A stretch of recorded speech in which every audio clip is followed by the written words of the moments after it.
Lunes na naman po tayo. Nagtrabaho na naman as usual. Ganun talaga, pabiyahe-biyahe lang. Pero sa totoo lang, nakakapagod yung magbiyahe, pabalik-balik. Nagulo na. Okay, paalis na ako. Yan, dalawa. May makakasama nga pala tayong pintor. Kaya nakakahanap na ako kahapon. Nadaanan ko na sila ngayon. 5:30. Yan, sakto 5:30 na. Tara. Grabe yan, lamig. Yan, naka-jacket na ako.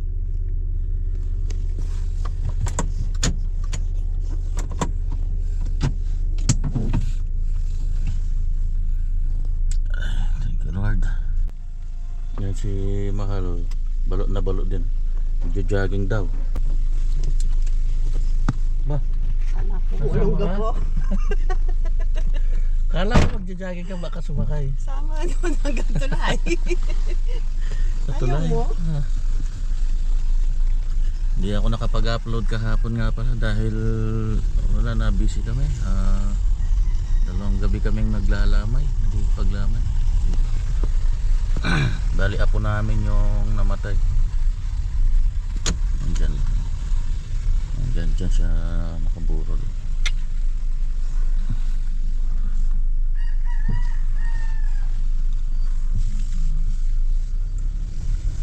Talaga.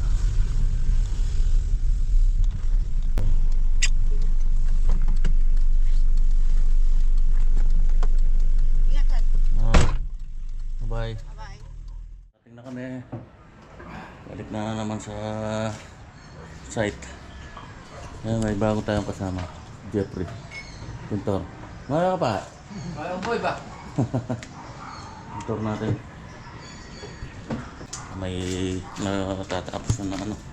May prepare na yung wall at saka yung wall pa lang pala. Wala pa ceiling. Maraming babatakan. Okay muna. Pandesal.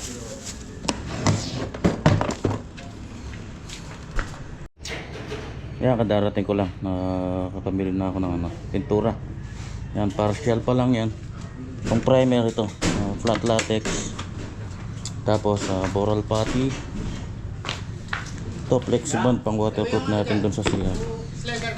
Yan, 50 meters pa na flexi hose. Ito, mga roller. Yan, ito na yung para dito. Bali may frame siya na 2x2 lahat. Tapos lalagyan natin ng tenga na angle bar para doon natin i-bolt. Bili na ako ng bolt kanina. Isa na yun.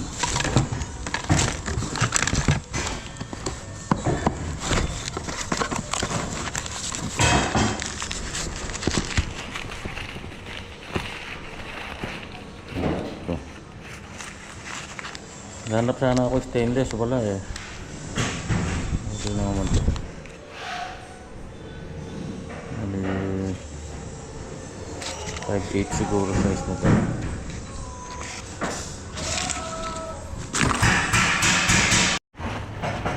Pinapatapos ko na rin itong spandrel dito. Bali yung nailagay dito yung natanggal dun sa harap. Kasi dito nilagay ano na lang, plain sheet, yung liso. Para pare-parehas na. Ang pinalagay ko dyan yung natanggal dun para matapos na yung mga ano na to. Yung dito na isarado na. Madilim eh. Ayun dun, ay sarado na yun yung naiwan dun. Bukay pa tayo dito niyan para doon sa septic tank. Yung tatakbo doon sa septic yung sa may ano sanitary tsaka yung drain. Yun oh. Tinola tayo ngayon. Sayote. Hindi siya papaya. Hindi siya papayag.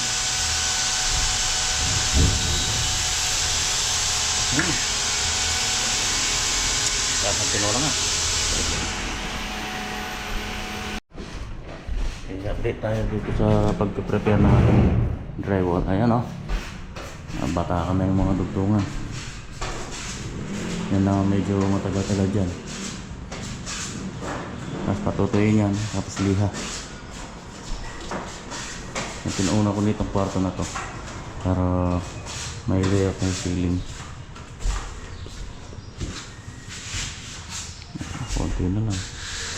Isang patong na lang. Isang mano na lang. Liha.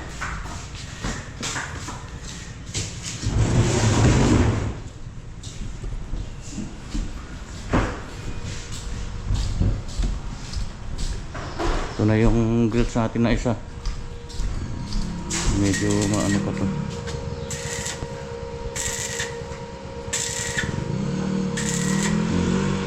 Nalagyan na namin ng tenga para pagka ibinolt dito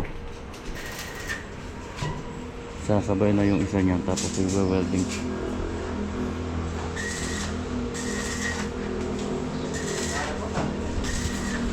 Yep.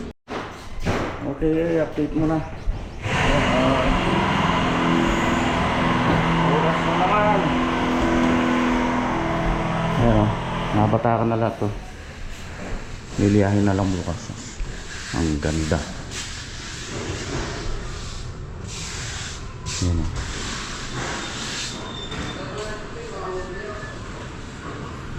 Tinatira ko na rin to. Ayan, may joint tape na rin yan. Mabuhay yung kanto.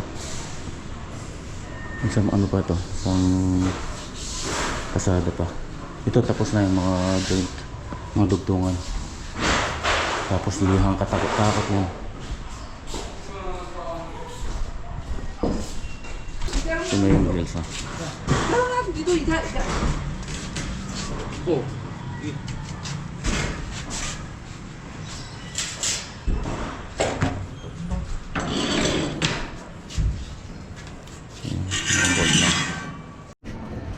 Ayan, natapos na rin yung spandrel dito. Naayos na rin lahat. Magandun. Pare-parehas na. Wala na yung liso. Tinatakpan ko na rin dito.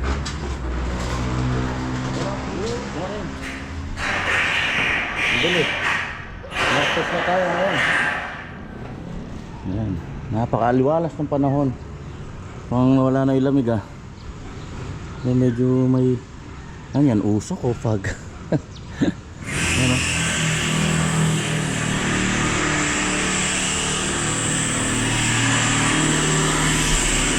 Banat ulit. Nilubutasan lang ni Marvin yung ano ng tornilyo.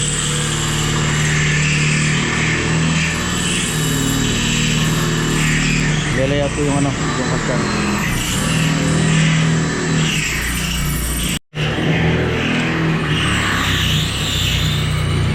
Yan, medyo mabigat-bigat yung pag-layout nito kasi haanda talaga utak mo dito kung paano mo i-divide yung mga steps tsaka yung mga thread, yung height, yun. Ay, break time na, alas 12 na. Wala na, busy, walang ya. Nalito ako dito sa ginagawa ko dito. Nalito ako sa layout. Naubos yung kalahating araw, busit, di ko na maayos. Mali pala yung sukat ko. Ayan. Doon kami nag-ano nung una. Difference yung 10 cm pala. Imbis na 116.4 eh. Naging 106. Kaya pala na-reject yung isa yun. Kaya pala hindi nag-i-equal yung steps. Mataas pala yung unang layout ko. Nalito ako sa metro eh. Yan, pinabaklas ko lang. Eh, nako. Ito na yung sigurado na Wala nang kawalayan. Bali 60 steps doon, 8 steps dito. Kasi hindi pwedeng gawin po 7 step dito, mababa na dito, mauuntog ka na. Kaya ginawa kong 6 lang doon, 8 dito, tapos 3 doon. Bali 17 steps lahat. Oh, kain muna. Ulam natin na kinamatisan mamoy. Ay, grabe. Nabisi na naman. Ito na yung ating unang landing. Kalayan na. Medyo lumilitaw na yung forma niya. Yung pangalawang landing. Hindi ako naligaw kanina. Natapos na sana namin yung mga framing niya. Halos naubos yung kalahating araw kakaano dito. So yun na.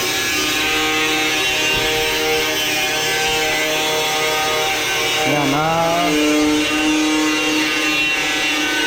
accurate na yan. Bali ito na yung mga steps natin yan, yung mga may guhit na yan. So ito yung pangalawang landing natin. Tapos yung pangatlo. 60 steps dito, 8 steps dito, tapos 3 steps siya doon.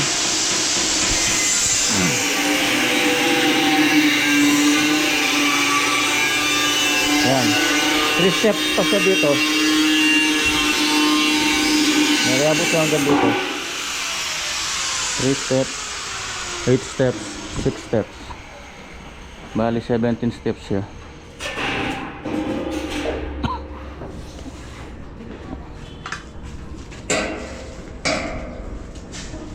Hindi ako brace pa ako ngayon eh.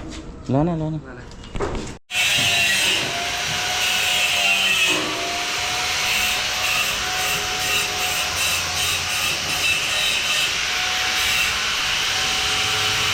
Nasapak lang namin itong isang madras.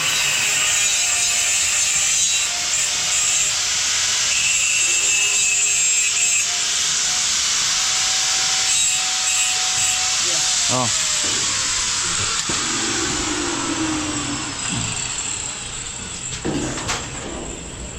Yun, no?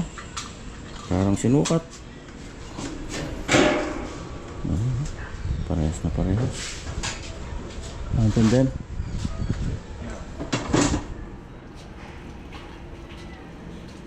Lagi na, sipatang kita. Paula na yun kaya. Sipat.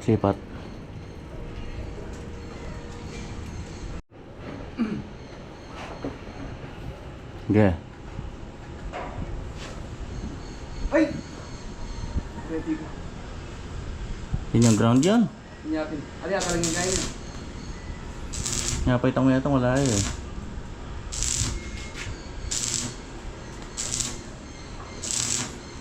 Dali lang ha.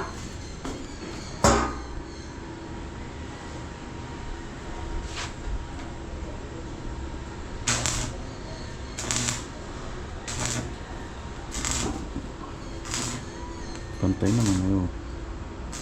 Good morning.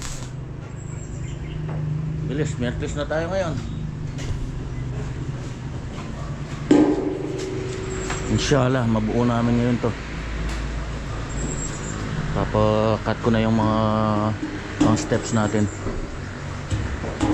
So bali, dito nyan, magkakaroon na lang siya ng isang tukod dito. Katapat nun. Kayang-kaya na nun. Doon nakahang na lang yan. Para hindi na masyadong maraming ano. Kung may grinder yung kailangan ko yan, kaya ko na yan. Ha? Ay, kung may grinder? Ay, kaya pakap. Kahit 2x4 lang. 2x4 na tubular. Nakatukod.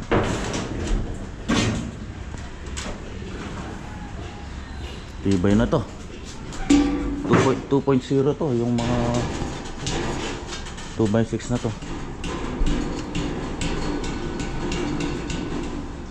So bali dito yung sahig niya, yung fashion board na 12mm. Kukulangin pa yung tira namin dito. Kulang ng ito tsaka yun, wala. Hindi abutin to. Yun doon abutin yun. Yung isa doon. Yan, bawat landing yan, pare-pares ang ano niya. Halos pare-pares na yung sukat niya.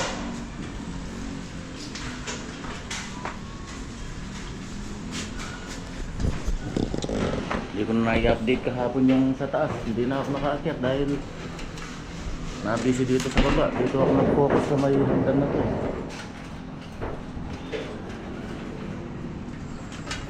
Medyo masalimuot kasing gawin yan.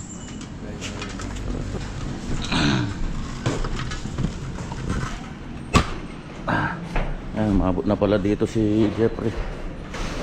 Ayan o. Mamaya bibili pa tayo ng mesh tape tsaka masking tape. So maksayado rin sa masking tape kasi nilalagyan muna ng masking tape ni Jeffrey. Masking tape tapos bago yung mesh tape. Ganyan yung kanyang technique. Tapos babatakan ng ano, pulido.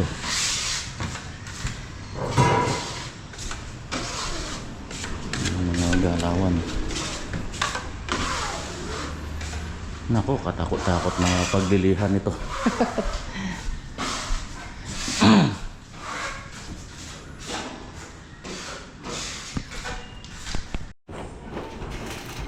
Yan, naibuo na yung lahat ng ano, mga madre natin. Ito. Ano yung mga step pinapa-prepare ko na. Ayan, nakaputol na. Dahil pag-aasawahin na lang yan.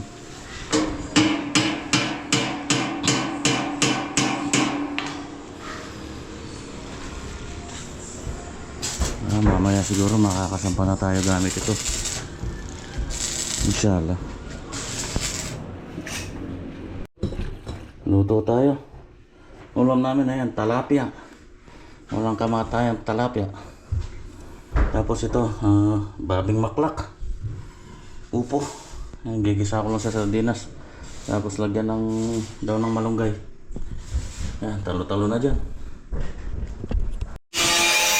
Okay, update mo na. Ayan na yung mga thread natin. 1, 2, 3, 4, 5, 6. Pantito pa lang yan.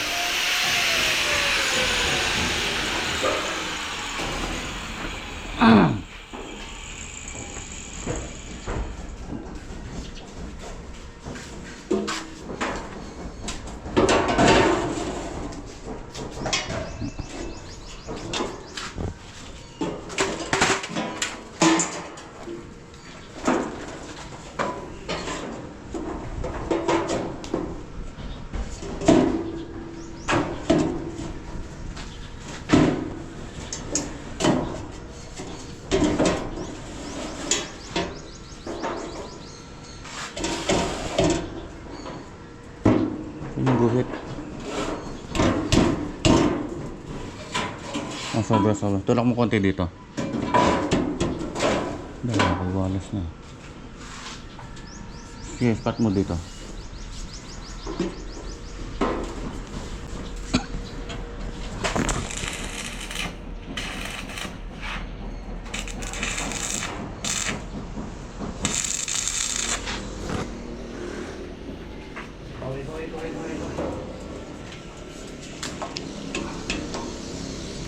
Tulak mo.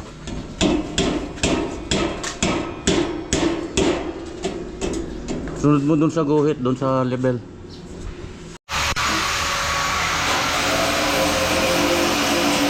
Baka may lagay namin lahat.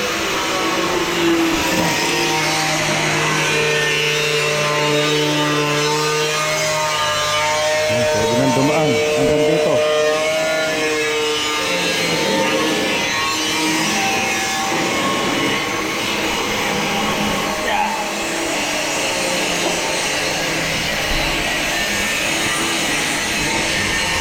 Ilalagay namin lahat yan. Ayan. Update tayo dito. Ay, nako. Ayan o. Patapos na yung pag-prepare.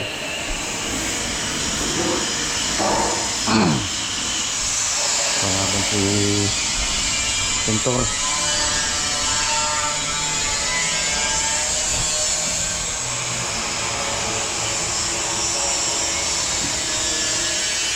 Pina-waterproof ko ito eh. Ayan. Tinulang isang galon, isa pa. Para sigurado. Tapos yan, tinilagyan ko ng epoxy, AMB, yung mga fittings natin.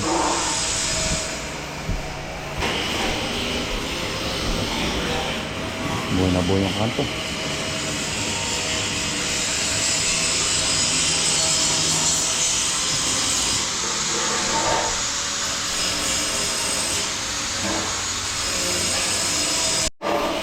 Ayan, ito, nakafix na rin pala. Ayan, may bolt na siya.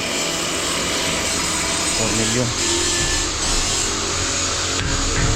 Tatak din, oh.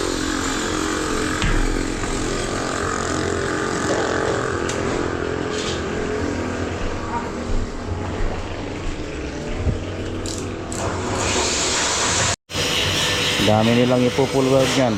Hindi pa naka-full weld lahat yan eh. Patis-pato lang muna para mabuo. Dalawa naman sila eh. Tapos may poste tayo dito niyan para sa handrail. Yung handrail nitong landing na to, ka-level na nito. Ayan, may 2x2 tayong nakaposte dyan. Pero yung handrail natin sa ano, sa hagdan, standard lang 90 cm. 90 cm yung standard sa okay, yan, kompleto na. Kompleto na yung mga thread.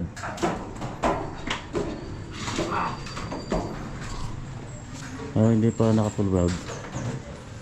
Oh, pwede nang daan, ano.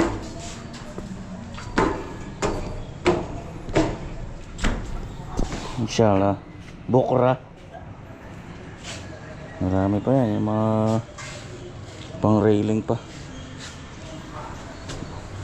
Buting-ting talaga yung hagdan, trabaho yan pagka puro ano, puro metal ang gamit.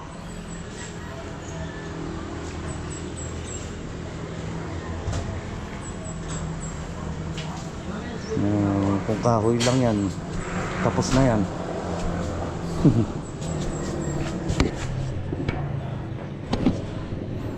Yan siya, parang fire exit sa mga building.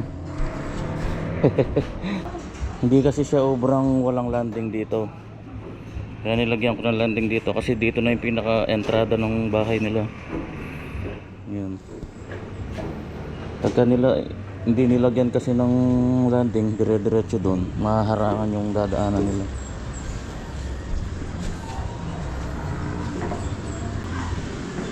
Tsaka ano, matarik kasi masyado pagka walang landing. Ano, matarik, delikado. Pagka nalaglag ka dyan, may kalalagyan ka.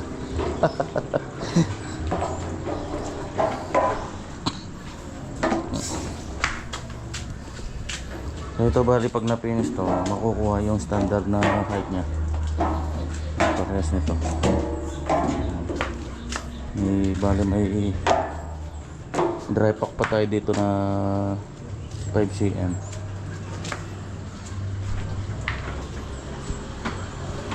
Ayan, ito yung mga dugtong na ito, ibabody filler namin ito para malinis tingnan. Nag-grind pa yan.